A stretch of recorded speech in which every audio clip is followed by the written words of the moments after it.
Assalamualaikum warahmatullahi wabarakatuh.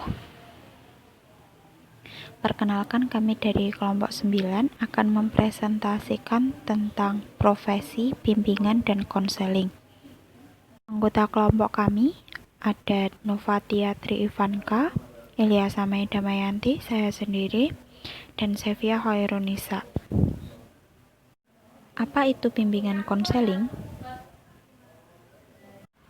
Bimbingan konseling adalah serangkaian kegiatan berupa bantuan yang dilakukan oleh seorang ahli pada konseling dengan cara tatap muka, baik secara individu atau beberapa orang dengan memberikan pengetahuan tambahan untuk mengatasi permasalahan yang dialami oleh konseli dengan cara terus-menerus dan sistematis.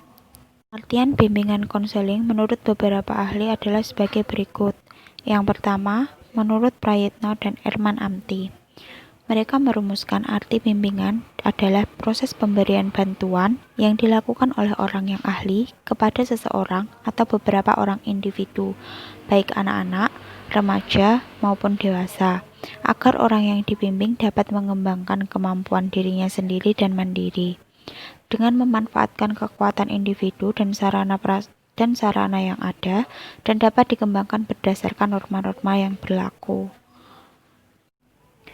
Yang kedua, pengertian bimbingan konseling menurut Rahman Natawijaya. Beliau mengartikan bimbingan adalah sebagai suatu proses pemberian bantuan kepada individu yang dilakukan secara berkesinambungan supaya individu tersebut dapat memahami dirinya sendiri, sehingga dia sanggup mengarahkan dirinya dan dapat bertindak secara wajar, sesuai dengan tuntutan dan keadaan lingkungan sekolah, keluarga, masyarakat, dan kehidupan pada umumnya. Bimbingan membantu individu mencapai perkembangan diri secara optimal sebagai makhluk sosial. Tujuan bimbingan konseling. Tujuan bimbingan dan konseling adalah membantu individu dalam mencapai 1. Kebahagiaan hidup pribadi sebagai makhluk Tuhan. 2. Kehidupan yang produktif dan efektif dalam masyarakat. 3. Hidup bersama dengan individu-individu lain. 4. Harmoni antara cita-cita mereka dengan kemampuan yang dimilikinya. Secara khusus, bimbingan dan konseling bertujuan membantu peserta didik agar dapat mencapai tujuan perkembangannya yang meliputi aspek pribadi, sosial, belajar atau akademik, dan karir. Layanan bimbingan dan konseling. Peran guru dalam bimbingan dan konseling. Guru adalah tokoh kunci dalam kegiatan-kegiatan bimbingan yang sebenarnya di dalam kasus kelas. Guru mempunyai kewenangan untuk mempelajari dan memahami siswanya, bukan saja sebagai individu, tetapi juga sebagai anggota kelompok atau kelas. Mengenal siswa sebagai individu. Dengan mengetahui dan mengenal siswa sebagai seorang individu, akan diperoleh tentang minat, bakat, kemampuan, sifat dan kepribadiannya. Hal lain yang diperoleh oleh guru adalah hal-hal yang berkaitan dengan kebiasaan siswa, kesehatannya, asal-usulnya, teman-temannya, dan latar belakang sosial ekonominya. Selanjutnya, perkembangan dan tingkah laku. Menurut Jumhur dan Surya, tafsiran untuk mengetahui tingkah laku siswa sebagai berikut. 1. Perkembangan tingkah laku seseorang dimulai dari sikap keakuannya atau egoisentris, kemudian baru menaruh perhatian pada kesejahteraan kelompok.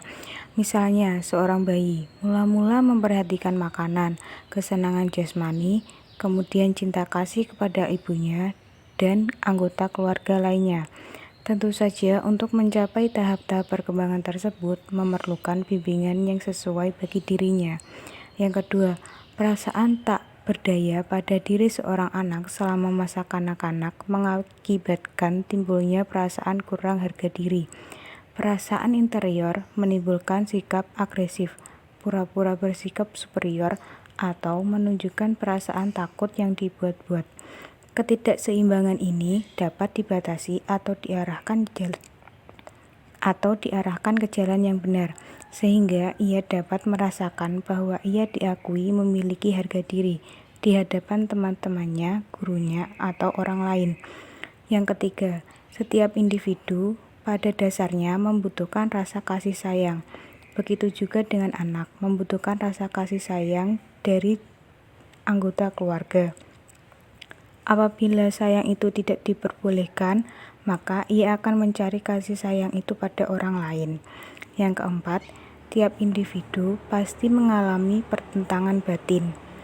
Seorang anak yang mengalami penderitaan pertentangan batin perlu perhatian dan bantuan khusus.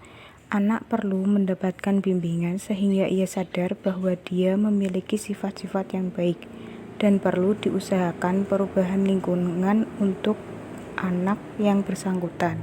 Program bimbingan dan konseling. Bimbingan dan konseling dapat terlaksana dengan baik dan hasilnya memuaskan apabila perencanaan atau program yang dibuat secara sistematis, fleksibel, dan dapat dilaksanakan oleh pelaksana bimbingan. Dengan program yang baik, kegiatan bimbingan akan lebih efektif dan efisien. Syarat-syarat menyusun program. Menurut Miller, Delan Supani, syarat-syarat program bimbingan yang terbaik sebagai berikut. 1. Program bimbingan hendaknya merupakan usaha bersama dan berkembang setahap demi setahap. 2. Program bimbingan harus mempunyai tujuan yang ideal dan pelaksanaan yang realistis. 3. Program bimbingan hendak mendorong komunikasi yang terus-menerus. 4. Program bimbingan hendaknya mempunyai fasilitas yang khusus. 5. Program bimbingan hendaknya saling berhubungan dengan program pendidikan dan pengajaran. 6. Program bimbingan hendaknya diberi kepada semua siswa. 7. Program bimbingan hendaknya melaksanakan peranan yang ada hubungannya dengan masyarakat. 8. Program bimbingan hendaknya memberikan kesempatan untuk melaksanakan penilaian terhadap diri sendiri. Peranan kepala sekolah dalam bimbingan dan konseling. Dalam program bimbingan, kepala sekolah mempunyai 2 fungsi utama, yaitu 1. Fungsi dalam organisasi.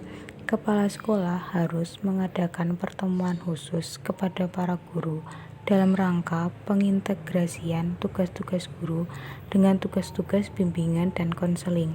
Kedua, fungsi dalam administrasi.